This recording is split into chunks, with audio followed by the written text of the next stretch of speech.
Good morning everyone. आज हम लोग बिहार में एक नए नोटिफिकेशन के साथ में अपना वीडियो शुरू कर रहे हैं और ये ऐसा नोटिफिकेशन है, ऐसी वैकेंसी के बारे में हम लोग जानकारी आज लेंगे जो लगभग 9 वर्ष यानी 2014 में आया था और उसके बाद में 2023 में, तो 9 वर्ष के बाद में ये नोटिफिकेशन आया है। अब आप लोग समझ गए होंगे कि हम बिहार एसएससी इंटर लेवल की बात कर रहे हैं।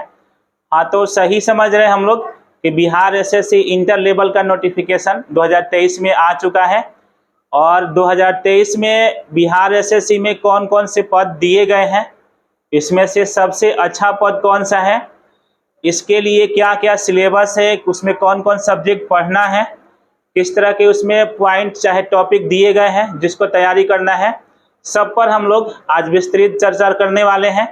तो इस वीडियो को हम लोग लास्ट तक देखेंगे और मेरा दावा है कि इसी वीडियो को देखने के बाद में बिहार एसएससी इंटर लेवल की जितने भी प्रारंभिक जानकारी चाहे डाउट है आप लोगों का, वह सारा चीज़ क्लियर हो जाएगा। तो शुरू करते हैं आज का ये वीडियो। बिहार एसएससी यानी बीएसएससी +2 लेवल का नोटिफिकेशन 2023 का आ चुका है और इसमें कुल पद जो है 11,098 दिए गए हैं। इसमें टोटल पदों की संख्या 11,098 है। इसमें 2 सबसे लोकप्रिय पद दिए गए हैं और ऐसे बिहार एसएससी में यही 2 पद जो है ना सर्वाधिक लोकप्रिय माने जाते हैं और ये 2 सर्वाधिक लोकप्रिय जो पद हैं वह पंचायत सचिव और राजस्व कर्मचारी का है। पंचायत सचिव के लिए 3,559 पद निर्धारित किए गए हैं और राजस्व कर्मचारी के लिए 3,532 पद निर्धारित किए गए हैं। दोनों को मिलाकर के देखेंगे हम लोग तो यह 7,091 यानी 7,000 प्लस पद है, सीट है और यह 11,000 में 7,000 हम लोग अनुमान लगा सकते हैं कि आधे से अधिक है। तो आधा से अधिक जो सीट है केवल 2 ही पद के लिए है, पंचायत सचिव और राजस्व कर्मचारी के लिए। बिहार एसएससी में 22 विभाग में नोटिफिकेशन आया है, पद खाली बताए गए हैं और इस 22 विभाग में सबसे जो लोकप्रिय पद बताए गए हैं वह पंचायत सचिव का और राजस्व कर्मचारी का, और इसी में दोनों में सबसे ज़्यादा सीट भी दिए गए हैं।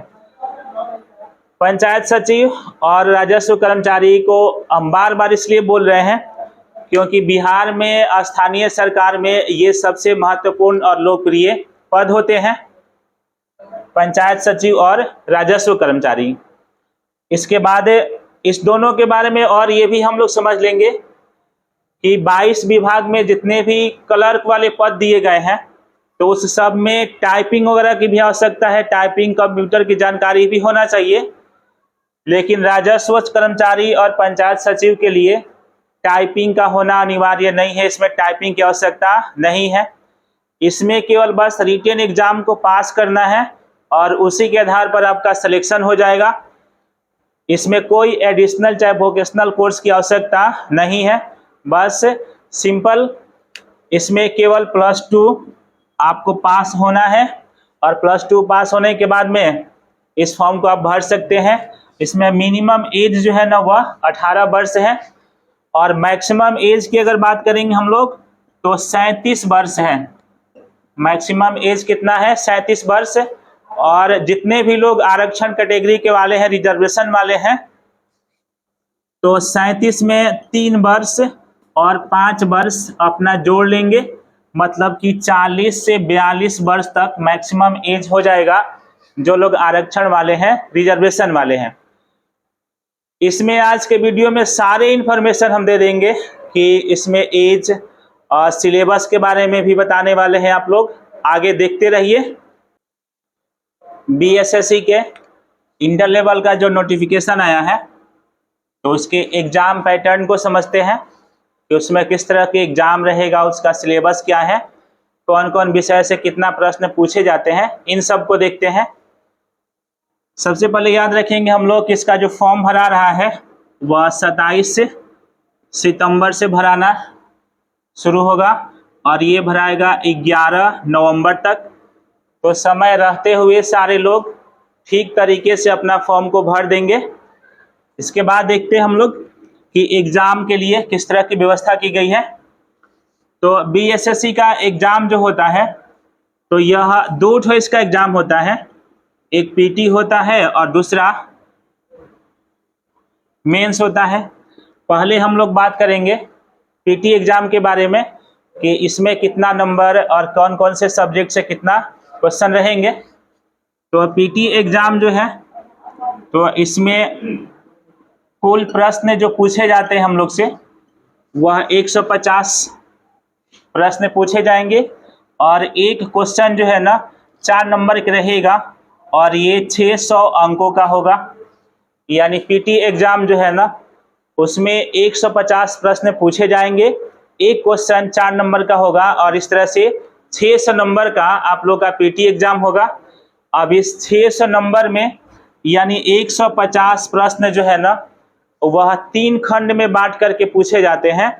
इसमें एक चीज़ और याद रखेंगे कि नेगेटिव मार्किंग रहता है 1/4। यानी आप 4 प्रश्न को गलत करेंगे, 4 प्रश्न को गलत करेंगे तो आपका 5 क्वेश्चन जो है ना गायब हो जाएगा। मतलब 4 ठो जो गलत किए वह और 4 गलत के बदले 1 ठो पनिशमेंट के रूप में कट जाएगा। तो इस तरह से 1/4 इसमें नेगेटिव मार्किंग है, यानी 4 क्वेश्चन पर 1 हम लोगों का कट जाएगा।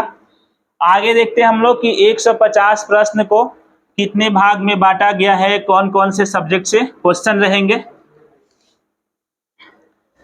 तो इसमें 150 प्रश्न जो है ना तो यह 3 भाग में बटा हुआ है और इसका पहला भाग जो है वह खंड क रहेगा और खंड क में जीएस और करेंट अफेयर्स से 50 प्रश्न रहेंगे। जीएस और करंट अफेयर से 50 प्रश्न रहेंगे। और यहाँ पर जो जीएस है तो इसमें हम लोग याद रखेंगे कि मुख्य रूप से एसएसटी रहेगा, यहाँ पर एसएसटी रहेगा और उसी में से यहाँ से प्रश्न पूछे जाएंगे करंट अफेयर्स के साथ में मिला करके। जो दूसरा भाग रहेगा वह खंड ख होगा और खंड ख में भी 50 प्रश्न रहेंगे और 50 प्रश्न में यहाँ पर 2 चीज पूछे जाएंगे हम लोग से। एक तो रहेगा सामान्य विज्ञान और सामान्य विज्ञान में फिजिक्स रहेगा, केमिस्ट्री रहेगा, बायोलॉजी रहेगा और इसके साथ में ज्योग्राफी भी रहेगा। याद रखेंगे फिजिक्स, केमिस्ट्री, बायोलॉजी के साथ में ज्योग्राफी भी रहेगा और ये सामान्य विज्ञान में। और यहाँ से 25 प्रश्न रहेंगे, सामान्य विज्ञान से 25 प्रश्न रहेंगे। फिर इसके बाद में अगला जो दूसरा भाग इसमें का रहेगा वह सामान्य गणित यानी मैथ का रहेगा और मैथ से 25 प्रश्न पूछे जाएंगे, मैथ से 25 प्रश्न पूछे जाएंगे। तो खंड ख में 2 भाग है, सामान्य विज्ञान, सामान्य गणित। सामान्य विज्ञान में 25 प्रश्न और सामान्य गणित में भी 25 प्रश्न रहेंगे। तो इस तरह से दूसरा खंड हुआ। इसके बाद में तीसरा खंड जो है तो तीसरा खंड को भी देख लेते हैं कि उसमें क्या पढ़ना है। तो इसमें खंड ग जो रहेगा तो यहाँ से भी 50 प्रश्न पूछे जाएंगे और 50 प्रश्न में यह केवल और केवल रीजनिंग से प्रश्न रहेंगे, रीजनिंग से 50 प्रश्न पूछे जाएंगे। तो ये हम लोगों के एग्जाम के पीटी एग्जाम के 150 क्वेश्चन में देखें कि कहाँ कहाँ से प्रश्न पूछे जाएंगे। खंड क में जीएस है और करंट अफेयर्स है, यहाँ पर 50 प्रश्न है। खंड ख में यानी दूसरा भाग में इसमें भी 50 प्रश्न है और इसमें मैथ है और साइंस है। तीसरा भाग जो खंड ग है तो इसमें भी 50 प्रश्न है और यह केवल रीजनिंग से रहेगा। तीसरा खंड से केवल रीजनिंग से क्वेश्चन और रीजनिंग में वर्बल और नॉन वर्बल दोनों तरह के क्वेश्चन पूछे जाएंगे। मतलब रीजनिंग से 50 है, यहाँ मैथ से 25 और साइंस से 25, करंट अफेयर्स और एसएसटी से मिला करके, दोनों से मिला करके यहाँ पर 50 क्वेश्चन रखे जाएंगे। तो इस तरह से पीटी एग्जाम अपना जो होगा, तो पीटी एग्जाम के ये 150 क्वेश्चन के वर्गीकरण है। ये खंड वाइज, सब्जेक्ट वाइज के क्या क्या उसमें रहेंगे। और लास्ट में आप सबसे यही कहना चाहेंगे कि बिहार एसएससी को लेकर के नोटिफिकेशन या फिर किसी भी तरह के डाउट या जानकारी अगर चाहिए या फिर कोई डाउट या क्वेश्चन है तो सारे लोग कमेंट बॉक्स में मैसेज करेंगे और निश्चित रूप से हम उसको जवाब देंगे। और मेरे टेलीग्राम चैनल जो है ओनली जीएस फॉर यू, जो यूट्यूब चैनल का नाम है, इसी चैनल के नाम से टेलीग्राम भी है, तो वहां पर भी जा कर के मैसेज कर सकते हैं और किसी भी तरह के अपना डाउट है तो उसका क्लियर कर सकते हैं। एक चीज और बता देते हैं कि हम लोग 19 मई 2021 को बिहार पुलिस के बैच शुरू किए थे और वह बैच जो है ना आज से 1 महीना पहले एकदम पूरी तरीके से कंप्लीट हुआ। अब उसमें पढ़ने वाले जितने विद्यार्थी हैं तो हम लोग प्लेटफॉर्म से टेस्ट पेपर लगा रहे थे और उसमें 70 से 80 के बीच में स्कोर लेके जा रहे थे और उसमें ये एक अच्छा अनुमान लगा कि हम लोग का बहुत अच्छा तैयारी हुआ है। तो इस बार फिर हम लोग दशहरा